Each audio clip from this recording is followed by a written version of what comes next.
aujourd'hui, il dit qu'il faut accélérer justement ce modèle de développement rural, et d'ailleurs qu'il avait confié au ministère de l'Intérieur, avec des réunions qui se font actuellement dans toutes les provinces et wilayas pour remonter justement toutes les insuffisances. C'est tout un inventaire qui a été demandé à toutes les collectivités territoriales. Et pour y orienter les budgets nécessaires. Mais cela, l'État le fait de manière, c'est-à-dire sereine, raisonnable, dans le calme.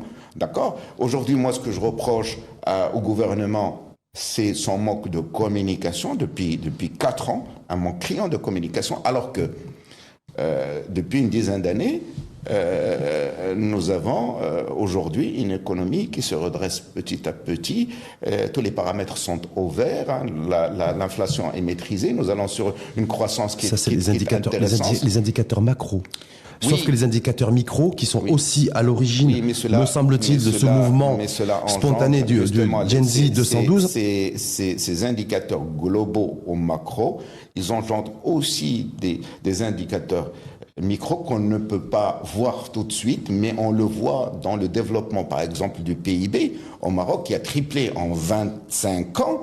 Hein, on est passé de 40 milliards de dollars, maintenant on nous parle d'un PIB à 160 milliards de dollars. La frontière, la limite inatteignable qu'on disait sur le budget général de l'État aujourd'hui, on va l'éclater, on va dépasser les 300 milliards de dirhams sur le budget général de l'État, ce qui est extraordinaire. Donc ça veut dire que nous avons aujourd'hui de la ressource, nous avons des recettes fiscales qui nous permettent d'avoir ces ambitions. Maintenant, il faut orienter les priorités, voir plus de justice sociale, plus de développement territorial. Parce que je rappelle dans ce que vous venez de développer,